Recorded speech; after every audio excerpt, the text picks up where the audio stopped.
Okay so light chapter के हमारे पास में कुछ एक्सरसाइज की क्वेश्चन है। एमसीक्यूज हम स्टार्ट कर रहे हैं कि which one of the following material can not be use to make a lens. देखो लेंस बनाने के लिए ना हमें एक ऐसा मटेरियल चाहिए जो ट्रांसपेरेंट हो, जिससे लाइट पास आउट हो जाए। वाटर से हमारी लाइट पास हो जाएगी, ग्लास से लाइट पास हो जाएगी, प्लास्टिक से हो जाएगी, लेकिन क्ले एक ऑपेक है जो हमारी लाइट्स को ब्लॉक करता है, जिससे हमारी लाइट्स एक मीडियम से दूसरे मीडियम में नहीं जा पाएंगी। ये सारी लाइट्स को ब्लॉक कर लेगा, इसीलिए हम मटेरियल का यूज़ लेंस बनाने के लिए नहीं कर सकते। Okay, now come to the second question. Second में है कि the image found by a concave mirror. देखो कॉनकेव मिरर है, तो कॉनकेव मिरर से आपको याद होना चाहिए कि हमारे पास में 6 केस होने वाले हैं।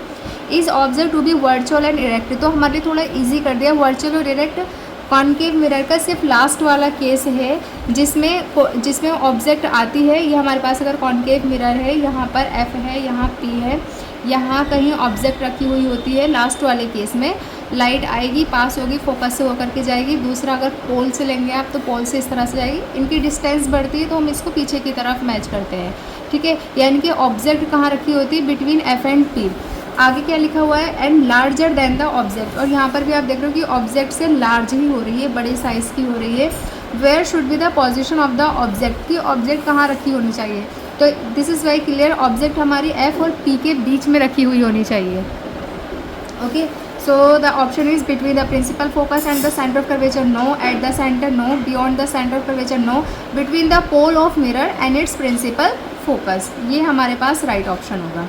Now come to the next question कि where should an object be placed in front of a convex lens. देखो कॉन्वेक्स लेंस का आ गया, याद करो जैसे कॉन्केव मिरर के 6 केस होते हैं, ऐसे कॉन्वेक्स लेंस के 6 केस होते हैं। अब हमसे कहा है to get a real image of the size of the object. Size of the object है, यानी कि जितनी ऑब्जेक्ट का हमारे पास में जितनी साइज़ का हमारे पास ऑब्जेक्ट है उतनी साइज की हमें रियल इमेज चाहिए। रियल और इन्वर्टेड 5 केस में से कौन सा होगा। तो बेटा हमें याद है, अगर मिरर में हमें सेम साइज़ की ऑब्जेक्ट कब मिलती थी, जब हम सेंटर ऑफ कर्वेचर पर ही रखते थे और सेंटर ऑफ कर्वेचर पर ही हमें ऑब्जेक्ट मिलती थी। यहाँ पर लेंस के टर्म्स में सेंटर ऑफ कर्वेचर को क्या कहा जाता है, at twice the focal length. याद है ना, हम यहाँ पर F1 बनाते हैं, है ना। जैसे हमारे पास में कोई लेंस है, ये ऑप्टिकल सेंटर होता है, यहाँ पर हमारे पास में 2F1 है। इस 2F1 को हम सेंटर ऑफ कर्वेचर मानते हैं, जिसको हम है। तो सेम साइज़ की अगर हमें ऑब्जेक्ट चाहिए तो वो कहाँ होनी चाहिए, at twice the focal length. Okay, now come to the next question. A spherical mirror and a thin spherical lens. Okay, हमारे पास में कोई एक मिरर है, हमें नहीं पता कि अभी कौन सा मिरर है, तो मैं अभी इसकी किसी भी सरफेस को कलर नहीं कर रही हूँ, ठीक है, मतलब पॉलिश नहीं कर रही हूँ। और दूसरा मेरे पास में कोई एक लेंस है, तो लेंस को मैं एक नॉर्मल वे में मैं इस तरह से बना रही हूँ, ठीक है। तो हमसे कहा है कि spherical mirror and a thin spherical lens have each a focal length of -15 centimetre. देखो मैं इस 15 सेंटीमीटर पर ध्यान ही नहीं दे रही हूँ, इस 15 सेंटीमीटर पर आपको भी ध्यान नहीं देना, आपको ध्यान देना किस पर, माइनस पर। अब माइनस है तो ये बात आपको क्लियर होनी चाहिए कि अगर ये मेरे पास पॉलिश्ड है तो इधर की तरफ फोकल लेंथ होगी कहीं, यानी कि फोकल लेंथ मेरी कहाँ होगी, इस साइड होगी। इस साइड याद करो फोकल लेंथ किसकी होती है, फोकल लेंथ होती है किसकी, जिसके 6 केस होते हैं, याद है ना, कॉनकेव मिरर। और अगर मैं बात करूँ यहाँ पर लेंस की, तो लेंस भी देखो किधर होगा, फिर लेंस भी निगेटिव है तो इधर ही होगा, है ना, लेंस भी इधर होगा, निगेटिव है तो इधर किसकी होती है, जितनी भी कॉनकेव कॉन्वेक्स की होती हैं वो सारी इधर आती हैं, पॉजिटिव आती है, उसके 5 केस इधर होते हैं, 6ठा केस इधर आता है। लेकिन जो हमारे पास में कॉनकेव होता है उसकी इधर की इमेजेस नेगेटिव होती हैं, तो हमारे पास दोनों ही केस कौन से होंगे, नेगेटिव कॉनकेव के होंगे, यानी कि मिरर भी कॉनकेव का होगा और लेंस भी कॉनकेव का होगा। तो देख लेते हैं क्वेश्चन में क्या कहा गया है कि spherical mirror and a thin spherical lens have each a focal length of -15 centimetre. ठीक है, माइनस हमें क्लियर हो गया। The mirror and the lens are likely to be both concave both convex. The mirror is concave convex. देखो हमें ज़्यादा इस पर ध्यान ही नहीं दे रहा है, जब हमें ऑलरेडी माइनस का साइन पता चल गया तो आंसर क्या आ जाएगा, both concave. Now come to the next question. 5th question में हमसे क्या कहा है कि no matter how far you stand from a mirror. ये डिपेंड ही नहीं कर रहा है कि आप मिरर से कितनी दूर हैं, आप मतलब आप यही सोचो कि ये हमारे पास में कोई मिरर है, ठीक है। अभी मैं इसको नॉर्मल मिरर लेकर के चल रही हूँ, मुझे नहीं पता कि ये स्फेरिकल मिरर है या प्लेन मिरर है। तो हमसे कहा है कि no matter how you stand from a mirror, कि आप हाउ फार, आप इस मिरर से कितनी डिस्टेंस पर हो, मतलब आपने ऑब्जेक्ट कहाँ रखी है, no matter your image appears erect. देखो यहाँ हिंट मिल गया हमें कि इरेक्ट मिलती है। आपको याद होगा अगर बात करें मिरर की तो कॉनकेव में हमारे पास में 6 केस होते हैं, जिसमें से सिर्फ लास्ट वाला केस होता है जिसमें वर्चुअल और इरेक्ट मिलती है।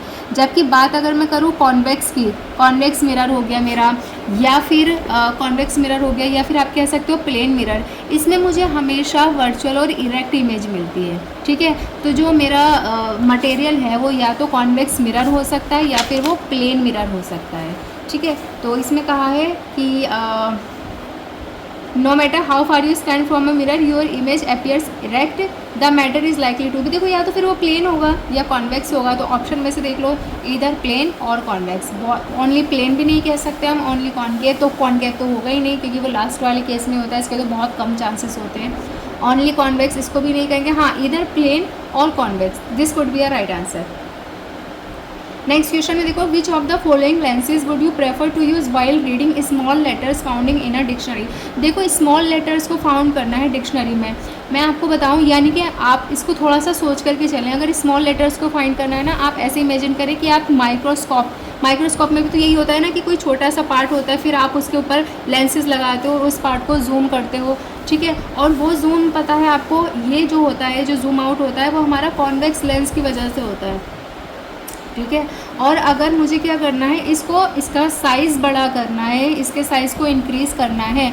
अगर मुझे साइज़ को इंक्रीज़ करना है मतलब मुझे जो पावर है वो थोड़ी कंफर्ट में लेकर के आनी है, समझ रहे हो, मुझे पावर थोड़ी सी कंफर्ट में लेकर के आनी है, रिलैक्स रहना है। इसका मतलब जो फोकल लेंथ है वो कम से कम होनी चाहिए। तो जितनी कम आपके पास फोकल लेंथ होगी उतनी अच्छी आपकी पावर होगी, उतना ही आप अच्छे से मैग्नीफाइड करके उस डिक्शनरी में लिखे हुए लेटर को पढ़ सकते हो, या फिर आप माइक्रोस्कोप में उन चीज़ों को पढ़ सकते हो। तो ऑप्शन आप देख लीजिए, देखो कॉन्वेक्स लेंस तो हो गई, तो कॉन्वेक्स लेंस हमें 3 जगह दिखाई दे रहा है, convex lens, convex lens, convex lens.